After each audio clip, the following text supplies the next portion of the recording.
네, 상설특검 개정안과 양곡관리법이 이렇게 야당 주도로 국회를 통과했습니다. 국민의힘은 헌법소원과 제2요구권 건의로 대응하겠다는 방침입니다. 이와 함께 윤 대통령과 이재명 대표를 겨냥한 여야의 고발전도 이어지고 있는데요. 관련 내용 포함한 정치권 이슈들 김민수 전 국민의힘 대변인, 김수미 시사평론가와 함께 짚어보겠습니다. 두 분 어서 오십시오. 안녕하세요. 예, 안녕하십니까. 예, 저희가 지금 전해드린 것처럼 어제 본회의에서 상설특검 개정안, 또 국회법 개정안, 양곡관리법이 야당 주도로 국회를 통과했습니다. 국민의힘에서는 이제 양곡관리법 등에 대해서는 윤 대통령에게 제2요구권 행사를 건의하기로 했고요. 또 이제 제2요구가 불가능한 상설특검 규칙 개정안에 대해서는 권한쟁의 심판, 또 헌법소원을 제기하기로 했습니다.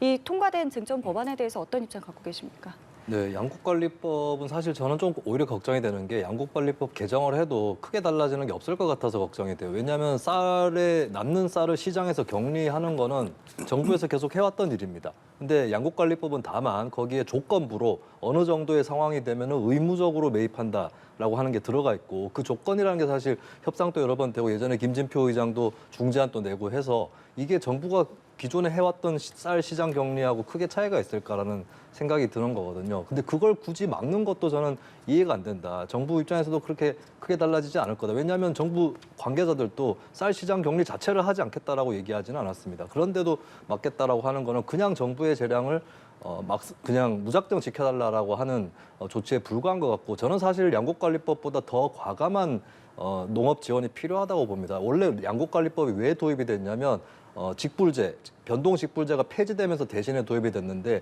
오히려 변동직불제로 돌아가야 돼요. 그러니까 변동직불제는 이제 기준 가격을 책정을 해서 농가 소득이 거기에 뭐 한 85% 미만이나 이렇게 못 미치게 되면 이제 차액을 지원을 하는 제도인데, 근데 그 제도로 했을 때 쌀 생산량이 막 불어날 거다 우려를 하지만 생산 조절형이라고 있습니다. 쌀의 생산량을 다 정해놓을 수 있고, 또 농가의 휴경 의무도 부과할 수 있고, 쌀뿐만 아니라 전략 작물이라든지 주요 채소 이쪽으로 이 범위를 확대시키게 되면 농업의 다변화에도 도움이 되는 거고, 오히려 양곡관리법에 비해서 WTO에 걸릴 위험도 적어요. 근데 윤석열 정부는 이런 방안으로 가기는커녕 민주당이 내민 아주 소극적인 방안에도 반대하고 있다. 이 점은 농가를 위해서 도대체 무엇을 하겠다는 것인지 좀 의문이 제기될 수밖에 없고, 그리고 거부권 행사에 대해서 말씀을 드리자면 자꾸 대통령이 한 번 거부권 행사한 걸 왜 자꾸 국회에서 통과시키냐고 하는데, 우리나라 헌법에 대통령이 한 번 거부권 행사한 거는 대통령 임기 내에 다시는 국회에서 의결하면 안 된다, 이런 거는 없습니다. 그리고 국민의힘 스스로가 뭐라고 얘기했느냐, 윤석열 대통령의 잦은 거부권 행사를 합리화, 옹호하면서 미국에서는 더 많이 한다고 했어요. 그렇게 얘기했으면 민주당이 국회에서 통과시키는 거에 대해서도 말하면 안 되는 겁니다. 그냥 국회는 국회대로 통과시키고 거부권은 행사대로 하겠다고 자기도 스스로가 이걸 분리시키는 발상을 내보였거든요. 그렇기 때문에 민주당이 계속 통과를 시켜도 국민의힘 입장에서는 저는 할 말이 없는 거 아니냐, 그렇게 생각을 합니다. 예, 입장 한번 들어보겠습니다. 일단 그 주요 쟁점은 상설특검 그 개정안인 것 같아요. 나머지는 뭐 제2요구권이 어차피 발동될 거라고 보고요. 예. 양곡관리법 같은 경우는 아까 의무라는 단어가 중요한데요. 이것을 악용하는 사례들이 분명히 나올 것이다. 그리고 지금 이런 농업 부분에 대해서는 지금 스마트팜이라든지 그리고 미래 경쟁력이 있는 농업 기술들에 대한 연구를 지원하는 것이 더 타당할 것이라는 생각 짧게 말씀드리고 싶고요. 예. 제2요구권이라는 것이 분명히 헌법에 보장되어 있고 국회에서 제2요구권으로 폐기된 법안이라고 해서 다시 올리지 말라는 법은 없습니다. 그럼에도 불구하고 어떤 나라에서도 이게 폐기된 법안을 이렇게 수차례 올리진 않았다. 왜냐하면 제2요구권이라는 것을 헌법에 보장한 이유가 행정부의 부담이 되는 법안들을 어느 정도 제지할 수 있는 입법부에 대한 이 견제 능력을 준 것이기 때문에 그렇습니다. 그래서 이런 것들이 무모하게 계속해서 쟁점화되는 것들은 결국엔 이것도 역시 입법행정의 소모이다라고 판단되어지는데요.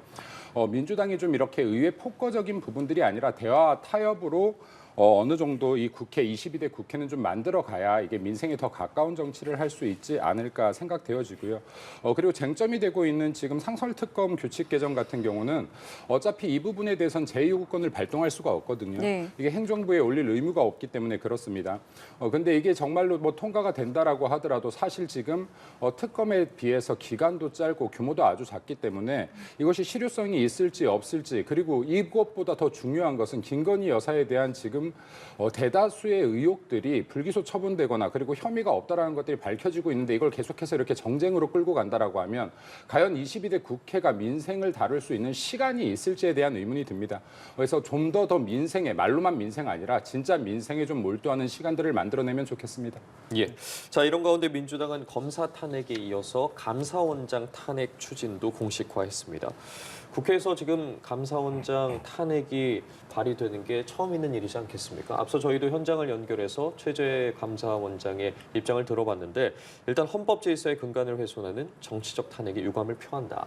탄핵 사유에 대해서도 좀 의문을 제기하기도 했거든요. 네. 발언에 대해서 어떻게 들으셨습니까? 일단 저는 민주당의 그 탄핵 소추 움직임에 대해서는 사실 탄핵이라는 건 이제 굉장히 강한 절차이기 때문에 좀 기승전결은 필요하다고 봐요. 이미 감사원의 문제가 드러나기는 했습니다만 국민들 입장에서는 조금 깊이 와닿지 않는, 아직까지 잘 모르시는 국민들도 많기 때문에 이 부분을 설명할 시간을 좀 가지는 게 낫겠다고 봅니다. 그게 민주당한테도 결코 불리할 거라고 보지는 않고요. 왜냐하면 설명을 하면은 어느 정도 감사원의 문제는 납득될 거라고 봐요. 그러니까 감사원이 드러낸 문제는 너무 명백한 것이 대통령실 관련한 감사에서 이 관저 공사에 관련해서 자격이 안 되는 업체가 들어와서 그것도 수의계약으로 할 수 있는 이 조항을 악용해가지고 들어왔는데 알고 봤더니 그 업체가 영부인의 코바나 컨텐츠 관련한 업체였습니다. 자격이 안 되는 업체가 수의계약으로 들어와서 그렇게 공사를 했던 부분이 있는데 감사원이 나름대로 대통령실 문제에 대해서 그 관저 문제에 대해서 감사를 아예 안 한 건 아닙니다만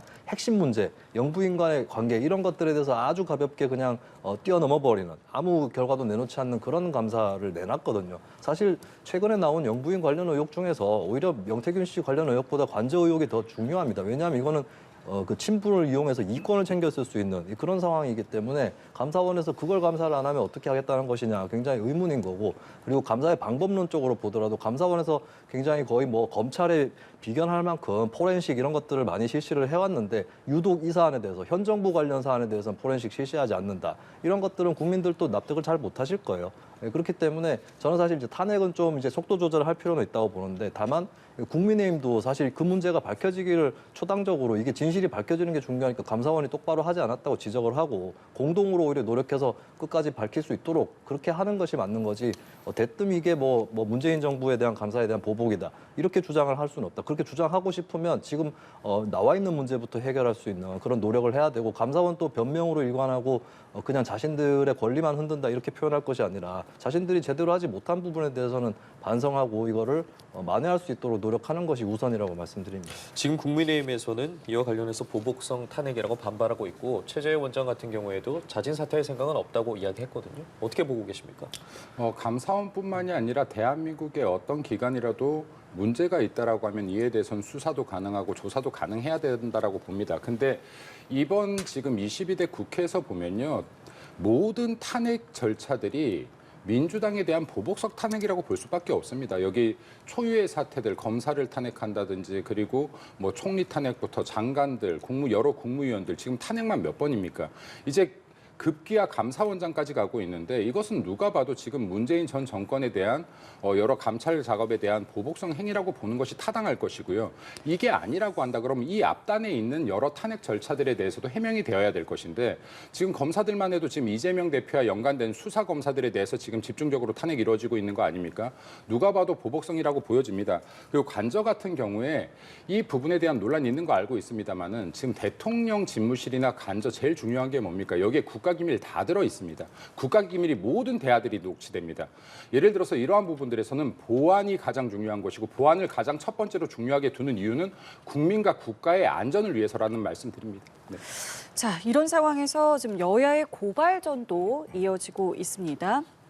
먼저 국민의힘의 경우는 이재명 대표가 불법 대선 자금 사건에 연루가 됐다고, 또 야당에서는 대통령 부부와 명태균 씨가 불법 여론조사 의혹에 대해서 이제 조사가 필요하다며 이제 고발 카드를 꺼내든 건데요. 이 상황에 대해서는 좀 어떻게 보십니까? 국민의힘이든 민주당이든 서로에 대해서 고발할 것이 있으면 고발하는 거는 뭐 할 수 있는 거라고 봅니다. 근데 문제는 이제 프로 고발러 이렇게 돼버리면 안 되는 거죠. 그러니까 고발을 해놓고 계속 거기에 얽매여 있고, 그러니까 두 가지예요. 고발을 해놓고 난 다음에 해야 될 일은 그 고발과 상관없는 여러 가지 정치권이 해야 될 일들에 대해서 충실히 해야 된다는 거. 그런 상대방의 악재에 이게 빨려 들어가서 그거를 즐기고 있고 반사이익이다 기대를 하고 감나무 밑에서 입 벌리고 있고 이렇게 해서는 안 된다라고 하는 게 첫 번째고, 두 번째는 사실 고발을 해놓고 만약에 새로운 진실을 정당 스스로가 밝혀낼 자신이 없으면 그건 좀 빠져 있어야 됩니다. 그거는 권력기관에서 수사를 할 수 있도록 하면 되는 것이고, 만약에 밝힐 수 있으면 또 직접 밝히면 되는 거거든요. 근데 지금까지 보면 정치권에서 중대한 의혹이 사실로 밝혀진 많은 경우들이 언론이라든지 검찰, 경찰에서 밝혀낸 부분들이 상당히 많고, 오히려 이제 좀 정치권은 변죽만 올리는, 그러니까 사실관계에 집중해가지고 폭로하는 것도 아니고 무리한 의혹을 제기해가지고 결과적으로는 그게 맞는 경우도 있는데 중간중간에 굉장히 합당하지 못한 수단을 쓴다든지 그런 경우들이 상당히 많았거든요. 그렇기 때문에 본인들이 이 사태의 어떤 주인공이다 이렇게 생각하시면 안 되는 거고, 진실을 밝히는 쪽이 또 따로 있어 왔던 것, 이런 것들은 또 반성해야 될 부분도 있다 말씀을 좀 드리고 싶습니다. 예. 방금 말씀 주셨던 거에 대다수 동의합니다. 왜냐라고 하면 지금 이게 거론되고 있는 문제들이 대다수가 지금 수사 중이거든요. 그럼 수사 중이다 보면 다 밝혀질 이야기들인데, 지금 정치권에서 여야 할 거 없이 이런 것들을 서로 고발하고 계속해서 정쟁으로 끌고 가고 여론전을 하려고 하기 때문에 민생이 계속 사라지는 것이라는 말씀 다시 드리고 싶습니다. 그리고 이런 곳으로 계속해서 이목을 끌려고 하지 말고 지금 여러 가지 경제 상황이나 민생에 대해서 논의할 것들, 여야가 협치해야 될 것들이 너무나 많으니 그런 쪽으로 좀 주안점을 두면 더 좋겠다라는 말씀드리고 싶습니다. 예. 자, 이런 가운데 민주당은 명태균 씨가 지난 2022년이죠. 서울 서초갑 보궐선거에서 국민의힘 조은희 의원 공천에 개입한 정황을 담은 관련 녹취를 공개를 했습니다.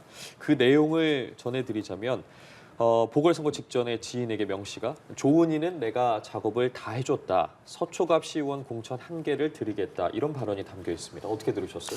일단 명태균 씨가 얘기를 하고 있는 게 워낙에 좀 상황 묘사가 구체적이라서 그냥 가볍게 기각하기는 상당히 어렵고, 근데 또한 이제 조은희 의원 쪽도 명태균 씨가 허풍을 떠는 것이다. 뭐 허풍도 구체적으로 떨 수 있는 솜씨가 있는 분들이 또 있기 때문에 알 수는 없는 거죠. 근데 다만 이게 가벼운 의혹이라고 볼 수 없는 게, 그러니까 뭐 오세훈 시장도 마찬가지고 여론조사 그걸로 뭘 내가 하겠냐 이런 식으로 말씀들을 하시지만, 지금 좀 치명적인 것이 이 수법을 보면 이제 당원 명부를 건네받는 그런 의혹도 있는 것이고요. 그리고 그게 어떻게 쓰이냐면은 로데이터를 아예 제공을 한다라고 했을 때는 누가 어떤 사람이 어느 후보를 지지하는지 이런 것들이 다 밝혀지게 됩니다. 그럼 그걸 가지고 또 불법적으로 개인정보 그 자체고 개인정보 유출이거니와 그걸 가지고 이제 가볍게는 뭐 조직화 작업에 쓸 수도 있는 것이고요. 가장 심각한 경우는 명태균 씨 본인도 언급을 한 적이 있는데, 예를 들어서 당원들을 상대로 경선 여론조사를 실시를 할 때 그 당원들, 특히 자기가 떨어뜨리고자 하는, 그러니까 당선시키고자 하는 후보의 경쟁 후보의 지지자들을 미리 추려놓은 다음에 여론조사 기관에서 그 당원들에게 전화를 해버리는 겁니다. 그럼 그 당원 입장에서는 이게 경선 여론조사겠거니 하고 전화를 받는데, 알고 봤더니 이제 사설 기관의 조사인 것이고, 그럼 막상 경선 여론조사가 걸려왔을 때는 안 받게 되는 거죠. 그러면 그 상대 경쟁 후보의 지지층은 대거 이제 경선에 참여를 못하게 되는 그런 일이 실제로 벌어졌는지는 더 수사를 해봐야 되겠습니다만, 근데 명태균 씨 본인도 그걸 언급을 한 적이 있기 때문에 굉장히 중대한 의혹이거든요. 그래서 정치인들도 저는 현재로서는 오세훈 시장도 마찬가지고 가볍게 빠져나갈 수 있는 사안이 아니다. 그때 뭐 자신이 여론조사로 얻을 수 있는 이익이 없었다. 이런 식으로 빠져나갈 일은 아니라고 봅니다. 말씀해 주신 부분도 그렇고요. 이번에 녹취 공개 좀 얼마나 파문이 있을 걸로 보세요? 전 이게 지금 이상해요. 왜냐하면 조은희 당시 구청장과 명태균 씨의 대화 내용이 녹취된 게 아니잖아요. 그럼 이거 명태균 씨 원맨쇼로 봐야 되는데, 그럼 앞으로요 이걸 악의적으로 제가 만약에 누군가를 대상으로 내가 이재명 당대표랑 이런 딜을 했잖아. 그랬더니 이재명 대표가 나한테 이런 거 해주기로 했어. 그럼 이 녹취가 지금 수사의 근거가 된다는 소리예요. 이런 일은 지금 조작이 앞으로 수백, 수천, 수만 건도 일어날 수 있다는 겁니다. 근데 지금 명태균 씨 원맨쇼에 가까운 누군가 제3자와 대화했던 녹취를 가지고 이걸 근거로 지금 여기에 보수의 정치인들이 혐의가 있지 않냐라고 하면 이건 너무나 근거가 빈약한 것이고, 이건 법치주의에서 있을 수도 없는 일이다. 그리고 이건 억울한 사람들이 정말 무한정 나올 수 있는 사건이라는 말씀을 드립니다. 그래서 이건 조금 우리들이 여야를 떠나서 객관화시켜서 볼 필요가 있다. 이런 희생양 재물은요, 여든 야든 얼마든지 나올 수 있다는 말씀을 좀 드리고 싶습니다. 그리고 이게 지금 수사가 아까도 말씀드렸지만 진행되는 건인데, 만약에 진짜 이런 불합리한, 부당한, 불법적인 공천 의혹이 있었다라고 하면 이거 밝혀질 거라고 봅니다. 네. 알겠습니다. 자, 그런데 이 명태균 씨의 공천 개입 의혹을 수사하고 있는 검찰의 경우는 국민의힘의 중앙 당사를 압수수색을 했죠. 관련해서 이제 한동훈 대표도 공식적으로 사과를 했습니다. 국민께 정치 브로커가 활동할 수 있는 상황에 대해서 죄송하게 생각한다. 그런데 4월 총선에도 공천 개입 시도가 있었지만 당시에는 가차없이 쳐냈다라는 부분을 강조하기도 했는데요. 이 사과와 발언에 대해서 어떻게 들으셨는지요? 공천 개입 시도가 있었는데 가차없이 쳐냈다. 한동훈 대표 입장인데 그러면은 검찰에 좀 참고인으로 자진 출두를 하셔서 여러 가지 증언 또 해주시면 어떨까라는 생각도 듭니다. 홍준표 대구시장도 자신은 명태균이 사기꾼인 걸 알고 있었다 이런 취지로 말씀을 하셨는데 그때는 그걸 알아봤을 때는 왜 혼자서 알고 계시고 아무 당원들한테도 경고장을 날리지 않았는지 그것도 상당히 궁금한 대목입니다. 한동훈 대표의 사과는 물론 사실 뭐 국민의힘이 잘못한 거니까 그 사과를 해야 되겠습니다만 세상에서 가장 하기 쉬운 사과가 남이 한 잘못으로 하는 사과인 거죠. 공교롭게도 명태균 의혹에서는 이제 한동훈 대표 본인이나 친한계 인사들이 등장하고 있지는 않아요. 상당히 전방위적으로 지금 뭐 이준석 개혁신당 의원이라든지 오세훈 시장이라든지 김종인 전 위원장이라든지 이렇게도 막 연루가 되고 있는 상황에서도 안 드러나고 있기 때문에 우리는 걸릴 게 없다라고 자신을 갖고 있는 것 같습니다만 그래서 더 쉽게 사과를 하시는 것 같아요. 근데 한동훈 대표 입장에서는 요즘에 전국 때문에 좀 한 줄기 빛처럼 명태균 게이트가 생각이 되실 수 있겠는데 지금 본인이 껴안고 있는 또 다른 문제가 있습니다. 당원 게시판 의혹이 있고 한동훈 대표 본인이 얘기할 수 있는 걸 왜 얘기하지 않느냐 지적이 나오는 거거든요. 그리고 과거에 검사 시절에 한동훈 대표가 2021년에 조선일보와의 인터뷰에서 뭐라 그랬냐면 아주 옛날에는 이제 혐의는 부인을 하지만 근데 그게 사실이면 문제 아니냐라는 거는 인정을 하고 혐의를 부인했는데 최근에는 그게 사실이더라도 뭐가 문제냐라고 나온다. 그때는 이제 민주당 쪽 인사들을 비판하는 말이었겠죠. 근데 지금 본인이 그러고 있어요. 그게 뭐가 문제냐는 식으로 사실이더라도 위법이 아니면은 그게 문제가 없는 거 아니냐라고 이미 전제를 다 깔아놓으셨거든요. 이거는 이제 뭐 한적한이라는 말이 나올 수 있다. 본인 문제를 어떻게 털느냐가 더 중요한 것 같습니다. 네, 한 대표의 사과 발언 어떻게 들으셨습니까? 무엇을 구체적으로 사과한 건지는 명확치가 않은 것 같습니다. 왜냐하면 이게 당에서 사과를 입장을 표명할 일은 아니라고 보거든요. 예를 들어서 이게 김영삼 의원이나 뭐 당시 이준석 전 당대표가 명태균 씨와 친분이 있었고 예. 그리고 이게 친분이 있는 사람들이 누군가를 소개시켜준다 그러면 그 사람 뭐 하는 사람인데 누군데 꼬치꼬치 묻는 사람 없어요.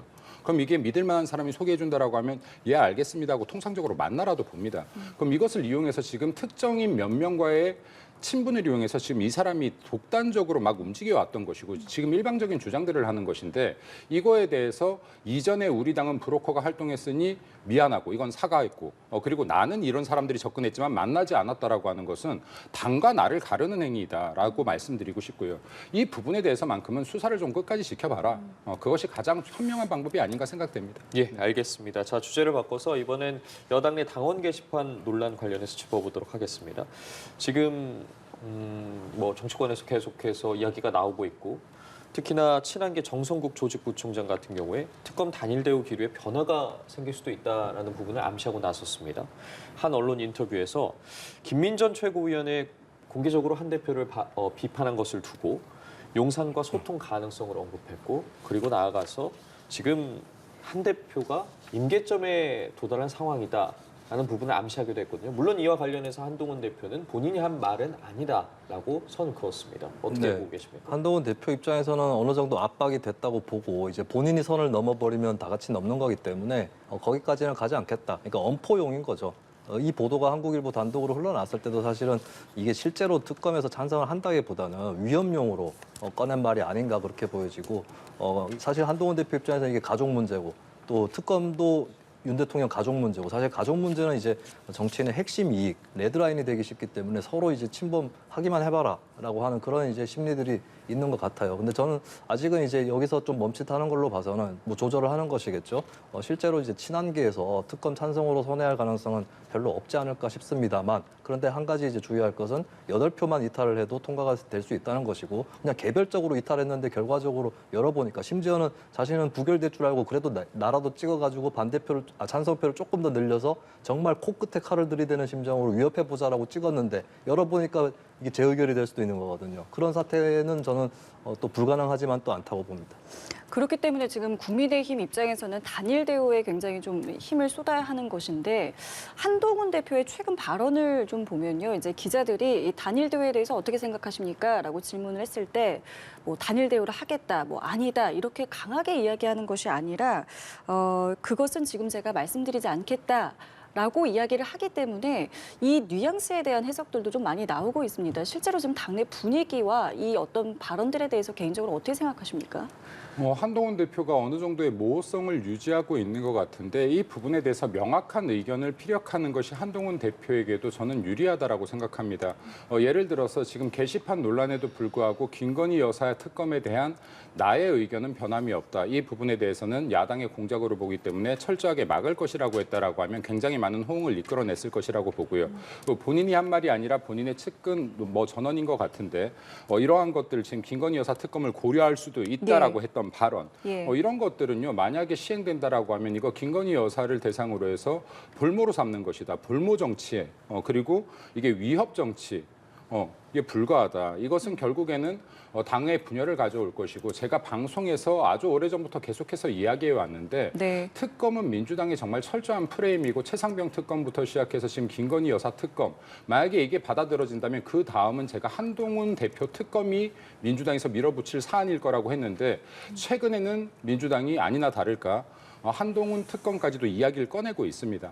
이러한 부분들을 충분히 예견해서 움직인다라고 하면 지금 이런 제도들, 특검 제도를 잘못 오남용하고 있는 민주당에 대해서 강력하게 규탄하고 사전에 반대를 철저하게 해야 될 것이라고 말씀드리고 싶습니다. 지금 이렇게 논란이 커지자 추경호 원내대표 같은 경우에는 양측에 좀 자제를 당부했습니다. 냉각기를 갖자고 했는데 사태 해결이라고 해야 될까요? 좀 어떤 의견 갖고 계신지 여쭤보겠습니다. 추경호 원내대표를 보니까 예전에 드라마 사랑과 전쟁이었나요? 그 신구 씨가 출연하는 드라마에 보면 신구 씨가 가정법원 판사로 나오는데 4주 뒤에 뵙겠습니다. 이렇게 좀 얘기를 합니다. 조정기간을 갖고 이런 건데 이게 가정법원이 아니잖아요. 추경호 원내대표가 판사는 아니기 때문에 냉각기를 갖자고 얘기한다고 해서 가질 수 있을까? 오히려 냉각기라는 표현 자체가 지금 굉장히 열기가 뜨겁다라는 것만 다시 보여주는 것 같고 이 사태를 이렇게 누가 정리를 할 수 있을까 싶습니다. 중간에 중재 세력도 국민의힘 상당히 약해진 상황이고 윤이냐 한이냐 이분법적으로 치닫고 있기 때문에 추경호 원내대표의 주문이 사실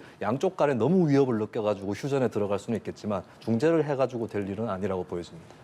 당내 상황 계속 지켜보고 계시고 많은 이야기도 듣고 계실 것 같으신데 지금 이 상황을 어떻게 좀 해결해야 된다고 보십니까? 해결점이 사실 지금 당장 잘 보이지 않는데요.